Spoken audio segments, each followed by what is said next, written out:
Assalamualaikum warahmatullahi wabarakatuh. Alhamdulillahi wa kafa, wassalatu wassalamu ala rasulil mujtaba, amma ba'd. Puji syukur kehadirat Allah Subhanahu wa taala, salat dan salam kepada Rasulullah sallallahu alaihi wasallam. Kaum muslimin dan muslimat yang dirahmati Allah, mudah-mudahan Allah masih memberi kita kesempatan, peluang, kemudian juga pertolongan dari sisinya untuk terus kita membangunkan kekuatan rohani. Karena dengan membangun kekuatan rohani, insya Allah kita akan berhasil menghadapi ujian. Di antara ujian hidup yang cukup berat kita rasakan adalah apabila ada orang yang mendustai kita atau berdusta untuk mencelakakan kita, untuk menyengsarakan kita, untuk menyedihkan kita, untuk membuat kita menjadi rugi, sehingga kita menjadi sengsara, tertekan, terbeban di dalam hidup ini. Mereka akan senang apabila kita mendapatkan keburukan.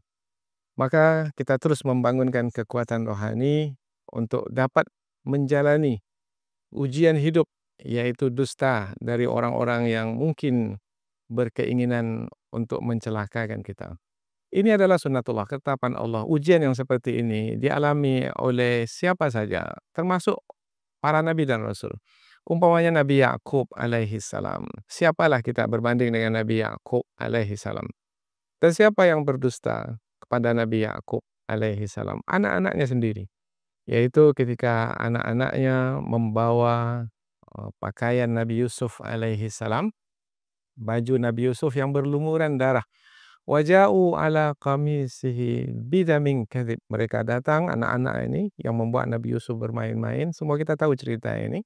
Datang kembali kepada ayahandanya dengan membawa baju yang berlumuran darah, tapi darah serigala. Darah serigala yang dilumurkan kepada pakaian Nabi Yusuf alaihi salam. Dengan mengatakan bahwasanya Nabi Yusuf telah diterkam oleh serigala.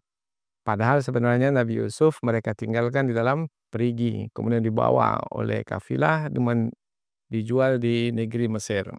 Nah, mereka mengatakan Nabi Yusuf telah dimakan oleh serigala. Bidamin kadzib, yaitu darah serigala yang digunakan untuk berdusta. Maka Nabi Yakub alaihi salam membangun kekuatan rohani yang selama ini telah diusahakan, dan itulah yang menjadi bekal untuk menghadapi ujian dusta dari anak-anak sendiri. Maka Nabi Yakub mengatakan, qala bal sawwalat lakum anfusukum amra fasabrun jamil. Kamu wahai anak-anak memandang baik apa yang kamu kerjakan. Inilah kelakuan kamu, perangai kamu. Maka tidak ada sikapku sekarang ini melainkan bersabar, dan sabar adalah yang penuh dengan kebaikan, mengandung banyak kebaikan. Wallahul musta'an ala ma tasifun. Hanya kepada Allah lah aku memohon pertolongan terhadap apa yang kamu katakan, yaitu kamu berkata benar atau kamu berkata dusta.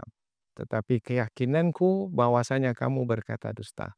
Wallahul musta'an ala ma tasifun. Aku minta tolong kepada Allah Subhanahu wa taala atas apa yang kamu katakan ini. Nah, ini terbukti bahwasanya Nabi Yusuf alaihi salam setelah dikatakan 40 tahun berpisah dengan Nabi Yakub, rupanya masih tetap hidup. Maka Nabi Yakub alaihissalam dengan kekuatan rohani menghadapi dusta dari anak-anak sendiri. Dan tidak mustahil, tidaklah tertutup kemungkinan bahwasanya dusta itu datang dari siapapun, dari kawan sendiri, dari sahabat dekat, kemudian dari orang-orang yang mungkin berada di sekeliling kita, di dekat kita, yang menampakkan kebaikan tetapi rupanya memendam kejahatan. Mudah-mudahan dengan kekuatan rohani Allah memelihara kita dari orang-orang yang berdusta yang ada di sekeliling kita.